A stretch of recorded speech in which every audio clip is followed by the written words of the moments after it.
आहो बैरियों पे बार करने की अदा, आहो हाथियों को फेंकना आकाश में, आहो हाथियों को फेंकना आकाश में, और लात रखना है किसी के लाश। हाथियों को फेंकना आकाश में, लात रखना है किसी के लाश। हाथियों को फेंकना आकाश में,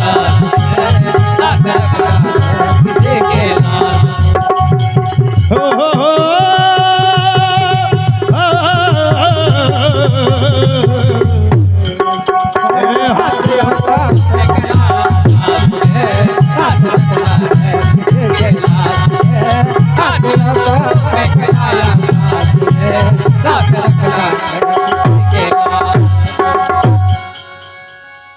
हाथियों को फेंकना आकाश में और लात रखना है किसी के लाश पे। तो महाभारत में योद्धा इस प्रकार से लड़ाई किया करते थे।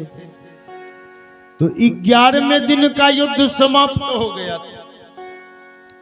सुबह में जब सूरज उदय होता था तो महाभारत का युद्ध शुरू हो जाता, और जब सूरज अस्ताचल के तरफ जाते, सूरज ज्यों ही अस्त होते, महाभारत का युद्ध बंद हो जाया करता था। तो 11वें दिन का युद्ध जब समाप्त हुआ तो हर एक योद्धा अपने अपने शिविर के तरफ चले। आज भीम बड़ा उदास चेहरा लेके चला है। भीम मन में सोचा कि कन्हैया, आज युद्ध का 11वां दिन समाप्त हो गया है और मैंने अभी तक दुर्योधन के एक भी भाई को बाल बांका नहीं कर पाया है। कन्हैया, भरी सभा में मैंने प्रतिज्ञा किया था कन्हैया, क्या वो मेरा प्रतिज्ञा मेरे साथ चला जाएगा? क्या मैं उस प्रतिज्ञा को पूरा नहीं कर पाऊंगा कन्हैया? भगवान सोचे कि अगर भीम जैसे योद्धा का हौसला अगर पस्त हो जाएगा तब तो महाभारत लड़ाई की सुंदरता समाप्त हो जाएगी। भगवान का ऐसा कृपा हुआ कि उधर से दुर्योधन का 14 भाई, 14 भाई उधर से मस्ती लूटता हुआ चला रहा था। आहो माया ममता लोभ में भटक रहा इंसान,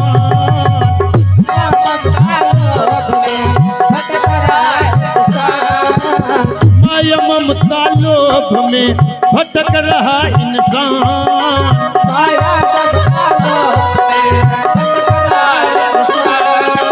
नजरों से जाने लगा अपनों की पहचान,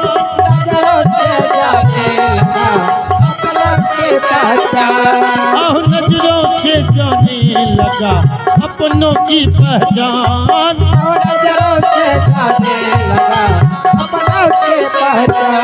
बस इसी बात का तो रोना है, बस इसी बात का तो रोना है, बस इसी बात का तो रोना है, बस इसी बात का तो रोना है।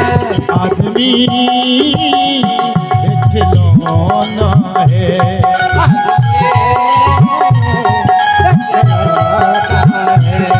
आदमी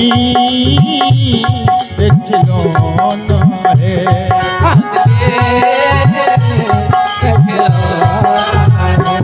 रब जो चाहे वही तो होना है, रब जो चाहे वही तो होना है, रब जो चाहे वही तो होना है, रब जो चाहे वही तो होना है। आदमी खिलौना खिलौना है, आदमी एक खिलौना है, आदमी एक खिलौना है, आदमी एक खिलौना है।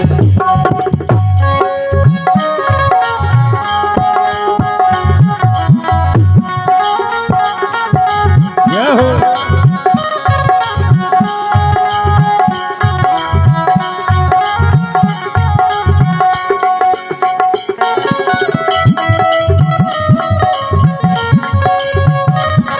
जय हो।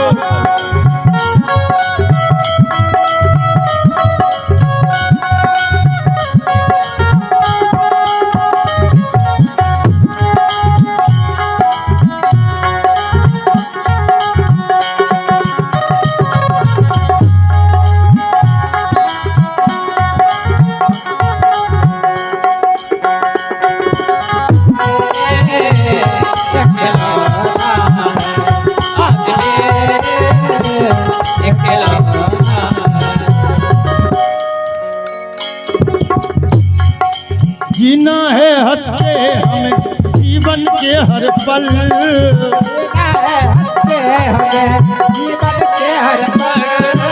जीना है हंस के हमें जीवन के हर पल,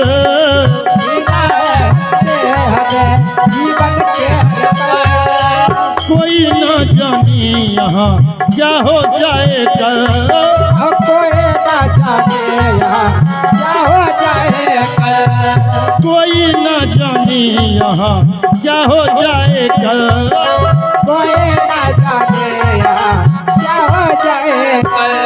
ये नरी तन बराही सलौना है, ये तेरे तन बनाए चलोना है, ये नरी तन बराही सलौना है, ये तेरे तन बनाए चलोना है।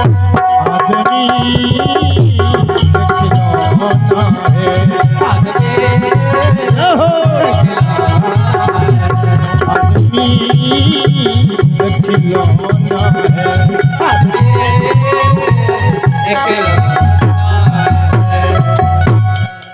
बोलिए वृंदावन बिहारी लाल की जय। 14 भाई जो वापस लौट रहे थे शिविर की तरफ, देखिए माता जी की तरफ से भी आशीर्वाद मिला है। बहुत बहुत हार्दिक अभिनंदन माता जी को। एक बार दुर्योधन भीम का नजर पड़ गया दुर्योधन के 14 भाई के ऊपर। भीम क्या किया, दुर्योधन के 14 भाई का रास्ता रोक दिया और रास्ता रोक के कहा, है दोस्त कहां जाने की विचार है। दुर्योधन का 14 भाई कहा कि अभी तू मेरा रास्ता रोक लिया है। भीम चाहा कि 14 भाई को मार के पृथ्वी पर गिरा दे, लेकिन भीम आस्तिक थे ना, भीम नास्तिक नहीं थे। भीम चाह कि मार दूं, लेकिन भीम के नजर के सामने अपनापन आ गया। भीम सोचा कि ये लाख पापी है, लेकिन है मेरा चचेरा भाई, इसको नहीं मारेंगे। भगवान कृष्ण सोचे कि अगर भीम के नजर के सामने ये अपनापन रहेगा तब तो महाभारत का युद्ध होगा ही। एक बार भगवान ऐसी कृपा किए कि द्रौपदी की याद आंसू आ गए। भरी सभा में द्रौपदी का बाल पकड़कर खींचता हुआ दुशासन जो सभा में लाया, और द्रौपदी जो बिलख रही थी भरी सभा में, वो सारा दृश्य एक बार भीम के नजर के सामने घूम नजर के सामने जो वो सारा दृश्य घूमा, आहो द्रौपदी की याद आंसू आ गए, आहो द्रौपदी की याद आंसू आ गए, और पल में 14 को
द्रौपदी की याद आंसू आ गए, और पल में 14 कौरवों को खा गए।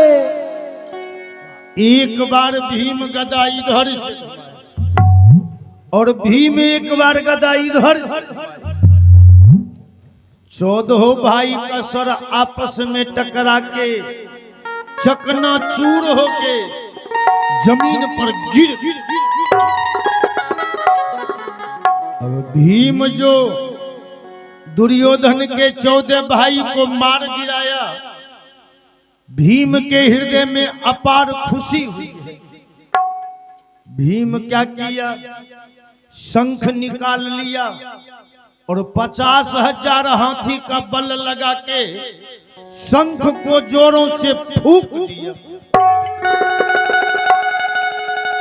50,000 हाथी का बल लगा के शंख जो फूका, अब कई माइल के लोग के कान में गढ़पुरा तक शंखे का ध्वनि सुनाई दे रहा। बोलिए आनंद कंद भगवान की जय।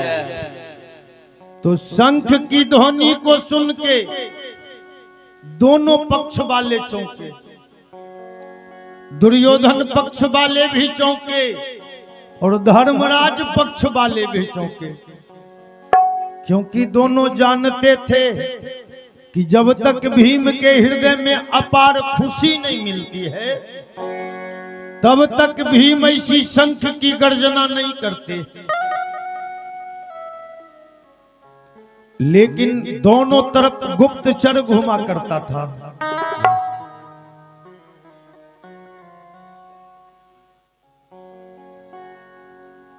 राजेश कुमार जी की माता जी के तरफ से भी ये हमें 100 रुपए का आशीर्वाद मिला है।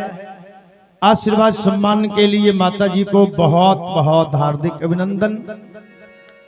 परिवार स्वस्थ में मंगल में जीवन व्यतीत हो, ये कामना है। आशीर्वाद के लिए सम्मान के लिए माता जी को बहुत बहुत हार्दिक अभिनंदन। तो दोनों दल के अंदर गुप्तचर घुमा करता था।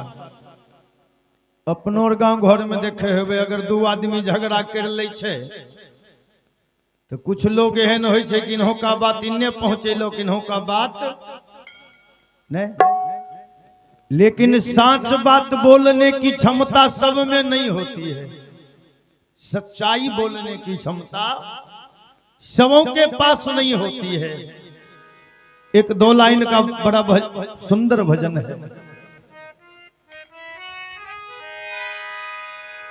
कि सच बात बोला पर मिर्ची जैसे लागता, सच बात बोला पर मिर्ची जैसे लागता, आइल कैसन जुग लो भजन से भागता सच बात बोला गिरते जट लागता आइल कैसे जोगलो भजन से भागेला सच बात बोला साच बात बोलला पर मिर्ची जैसे लागेला। सच्चाई तो कड़वा जरूर होती है नहीं, सच्चाई बोल दीजिएगा तो मिर्ची के जैसा लगता है। और आइल कैसन जुग लोग भजन से भागत। यह ठोना अगर हमर मौसा ऑर्केस्ट्रा करबे तहर की कहे हमरा अलौली 83 वाला नाच रहत है रे, चाहे मौजी वाला आदर्श नाच पार्टी की तो शंकरपुर सौसे उलट जेत है। बगल में मेदो चौक सुरहा गढ़ी गजपत्ती हैरपुर की बगरहा रसीही और सौसे उलट जेते है। देखिए बरगांव और ने, लेकिन भजन से सबको इंटरेस्ट नहीं है भजन में नहीं। कल अभी उम्र भले भजन करे वाला। देखिए वही संत कहे हैं सच बात बोलेला मिर्ची जैसे लागता सच बात बोलला मिर्ची जैसे लागता। आइल कैसन जोग लोग भजन से भागता सच बात बोला गिरते जट लागता आइल कैसे जोगलो भजन से भागेला सच बात बोला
और अगली लाइन पर ध्यान देंगे।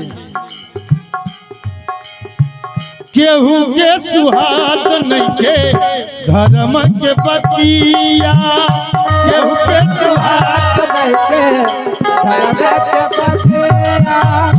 केहू के सुहाग नहीं के धर्म के पतिया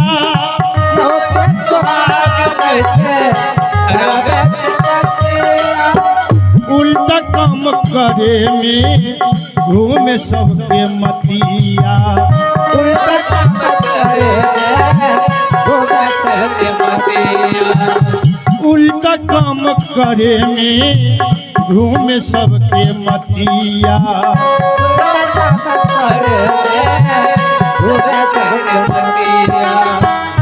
सुतले चली जई है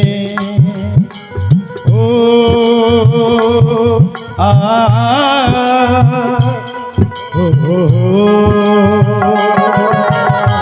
सुतले चली जई है जगवले न जागता सुतले चली जई है जगवले न जागता आइल कैसन जोग लोग भजन से भागता सच बात बोला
करेला अनेक ने धर्म के आर में, करेला अनेक ने धर्म के आर में।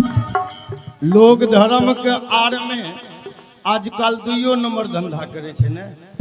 सौंसे माथा चंदन टीका लगाए लेलक की आ चल गेल दिल्ली, पंजाब, बठिंडा, बरनाला की वहां गेल, कहलक शंकरपुर में जग करबे वाला छिए, चंदा दियो। सौंसे से चंदा मांग के ले आयल ने आ बेटा खातिर बास वाला 5 कट्ठा जमीन लिखाई लेलक। नहीं, धर्म के आड़ में भी कुछ गलत लोग करते हैं। 2 नंबर धंधा लोग गांजा हफिंगोर बेचे लगे छे ने। कहलक बाबाजी छिए, पुलिस नहीं है न पकड़ते। करेला अनेक ने धर्म के आर में, करेला अनेक ने धर्म के आर में। नियम कानून कहेला कैल सब भार में, नियम कानून कैल सब भार में। नियम कानून कहेला कैल सब भार में। नियम कानून कहेला कैल सब भार में।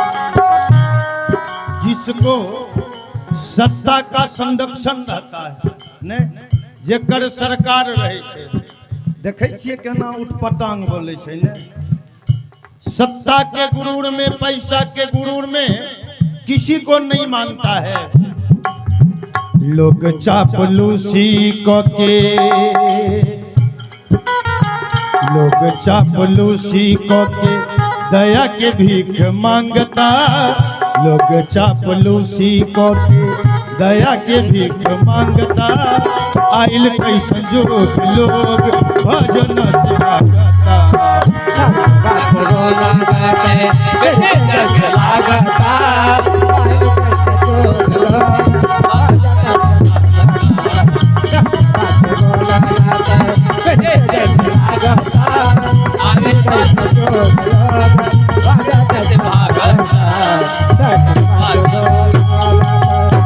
बोलिए संत समाज की जय।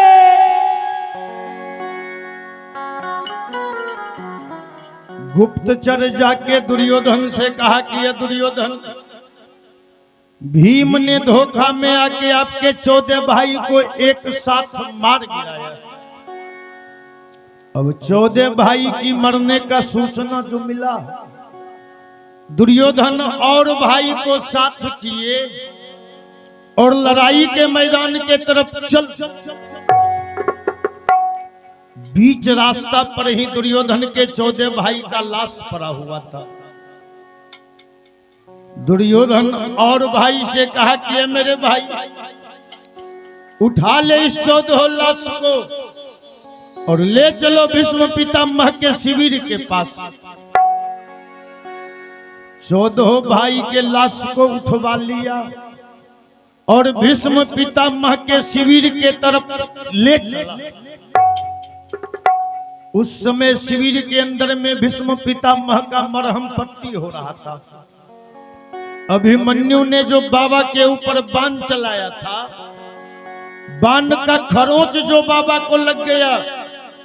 भीष्म पितामह वैद्य जी से मरहम पट्टी करवा रहे थे और वैद्य जी को कह रहे थे कि जानते हैं ये घाव किसने दिया है? ये घाव अर्जुन पुत्र अभिमन्यु ने दिया है। जुग जुग जियो मेरे बेटे। आज तक कभी अर्जुन का बाण भी हमको इतना विचलित नहीं किया जितना अभिमन्यु का बाण किया है। क्या बताऊं वैद्य जी, अपने पिता से भी ज्यादा अभिमन्यु बाण चलाने में अति प्रवीण।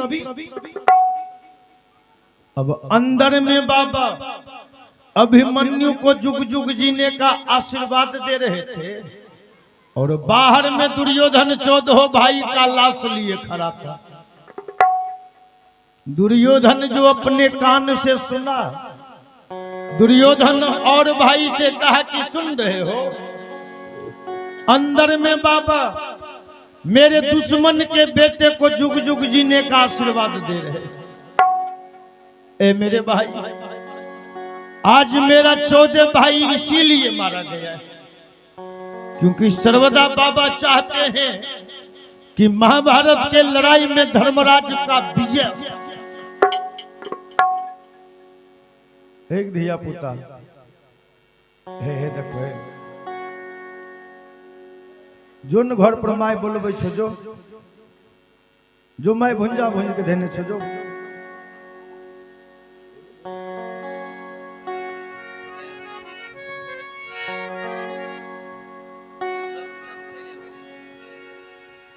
आइए।